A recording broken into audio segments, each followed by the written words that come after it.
Shalom, Bapak, Ibu, serta saudara terkasih di dalam Tuhan Yesus Kristus. Perkenalkan, saya Marioto, anggota GKJ Bekasi dari kelompok Jakastia. Perkenankan saat ini saya sedikit berkisah tentang pengalaman saya. Saya akan mengisahkan tentang kehidupan kita tidak mesti baik-baik saja dalam perjalanan, baik untuk diri kita sendiri ataupun bagi keluarga kita atau kerabat-kerabat kita. Adanya kuasa kegelapan yang menerpa kerabat saya atau keponakan saya, di mana yang bersangkutan adalah juga anggota jemaat yang juga rajin berjemaat juga sebenarnya. Saudara saya ini sudah berkeluarga, sudah punya istri dan juga sudah punya anak. Dan ketika itu yang bersangkutan bekerja keluar kota, yaitu yang bersangkutan tinggal di Jakarta, tetapi suami bekerja ada di wilayah Banten. Setelah bekerja di Banten beberapa saat, yang bersangkutan tidak pulang, dan kita cari kabar sekarang dia ada di mana. Ternyata berikutnya didapat informasi bahwa yang bersangkutan sekarang bekerja di daerah Cianjur. Karena sudah 3 bulan lamanya tidak pulang, akhirnya si istri mengajak saya untuk mencari suaminya. Nah, saat itu kita cari ke daerah Cianjur. Oh, ternyata betul yang bersangkutan bekerja di pabrik. Selanjutnya saya sampaikan, kamu sudah 3 bulan tidak pulang. Sekarang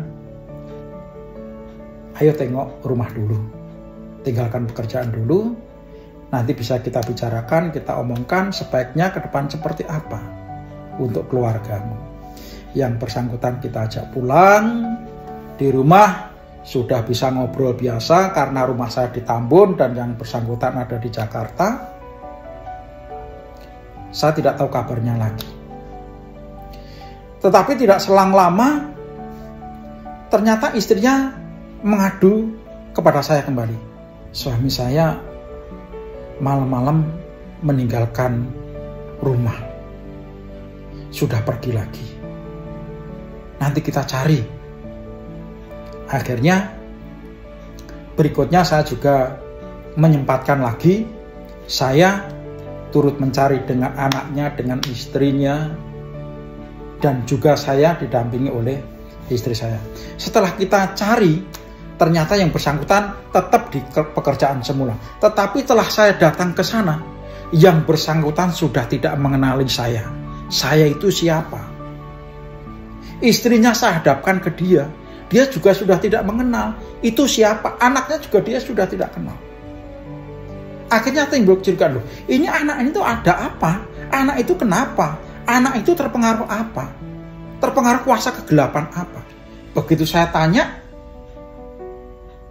kamu sebenarnya namamu siapa? Dia mengaku, nama saya Miftahudin. Sudah berubah dari nama yang sesungguhnya. Kenapa dia bisa menyebut seperti itu? Akhirnya saya ajak, kamu sekarang kos di mana, tinggal di mana? Ayo kita pulang. Akhirnya datang ke rumah kontrakannya, dan setelah di situ yang punya rumah, oh ada bapaknya duduk di rumah, oh enggak ada masalah. Tapi begitu saya melihat ibunya yang punya rumah, saya agak kaget dan rasanya ada sesuatu yang beda. Di benak saya berpikir, jangan-jangan anak ini diganggu, diguna-guna oleh yang punya rumah ini, oleh ibunya. Karena mereka tidak sadar, si anak ini tadi tidak sadar, sudah tidak mengenal saya. Akhirnya saya bilang ke yang punya rumah, Bu, Pak, keponakan saya harus saya bawa pulang ini. Tetapi keponakan saya sudah tidak bisa berkomentar apa, diem saja karena tidak mengenal saya lagi. Saya tidak mengenal, kalau itu Marioto udah tidak kenal lagi. Dengan istrinya tidak kenal, dengan anaknya sudah tidak kenal. Akhirnya saya bawa pulang, naik mobil, sepanjang perjalanan kita ajak ngobrol sudah tidak nyambung. Kita ajak turun makan, sekedar makan tanpa komentar apapun. Karena sudah tidak bisa saya ajak komunikasi, di sepanjang perjalanannya akhirnya saya bisa merasakan kesedihan dan saya tangisi dia. Walaupun saya nangis, ternyata dia tidak bisa berkomentar apapun. Sampai ke rumah Tambun, dalam perjalanan pun sebelum sampai ke Tambun, pada saat itu saya menghubungi Bapak Pendeta Suwandi saat itu, yang sekarang sudah emeritus, dan juga Pendeta Heri. Saya minta dukungan. Pak, tolong dukung saya. Pak, tolong keponakan saya. Karena saat ini yang bersangkutan sudah tidak mengenali saya lagi. Sudah tidak mengenali anak istrinya. Dalam hati kecil, saya percaya ini ada kuasa kegelapan yang mengganggu dia. Dalam perjalanan, Pak, kapan dan jam berapa Bapak bisa tindak ke rumah saya yang di Tambun? Pada saat itu dijawab oleh Bapak Pendeta Suwandi dan juga Pak Pendeta Heri, karena ada pelayanan di luar, sekitar 3 jam kemudian baru bisa sampai ke rumah saya di Tambun. Karena itu saat sudah sampai di rumah, saya tidak tahu harus berbuat apa.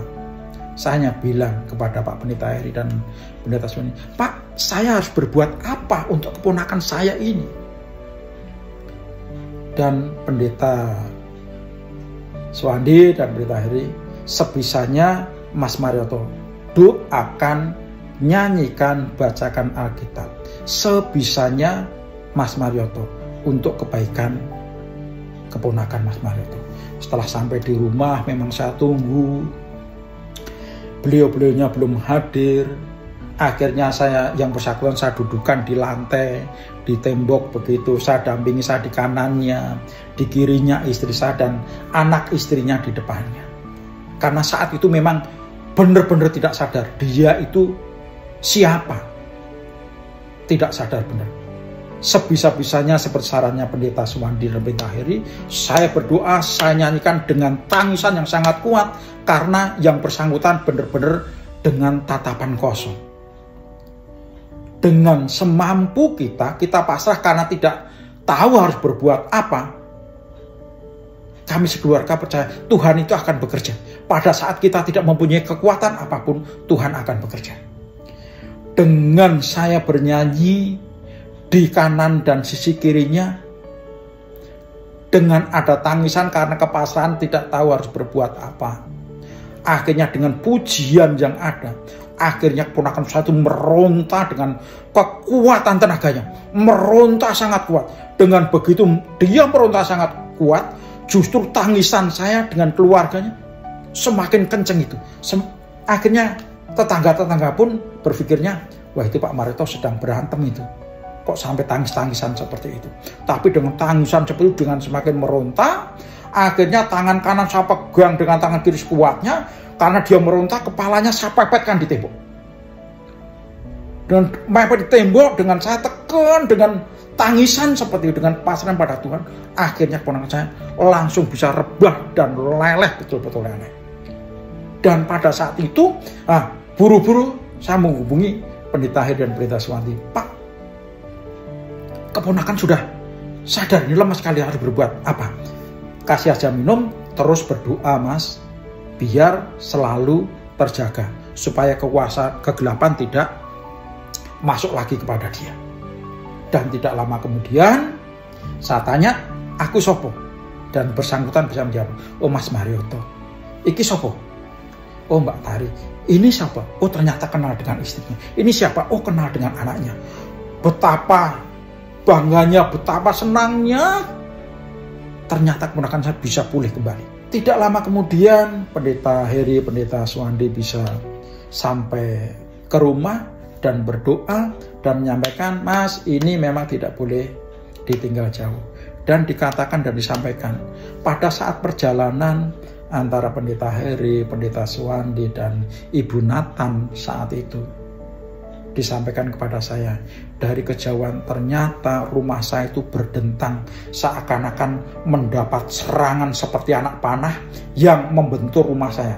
Berdentang terus. Kuasa kegelapan akan selalu mengancam pada diri keponakan saya yang terbentur dengan doa yang kita lantunkan, pujian yang kita lantunkan. Ternyata itu membentengi diri kita dari kuasa kegelapan. Pada saat kita tidak berdaya, pada saat kita tidak tahu harus berbuat apa, pada saat itu Tuhan Yesus bekerja pada diri kita, akan mengalahkan kuasa kegelapan.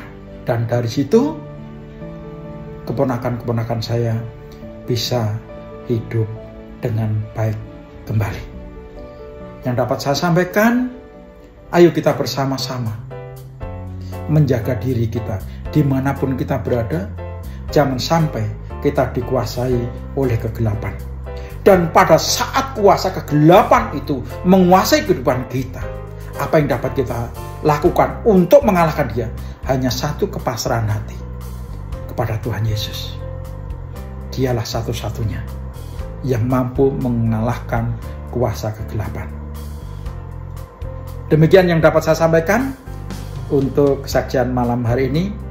Kiranya menjadi berkat bagi kehidupan kita semua. Matur nuwun.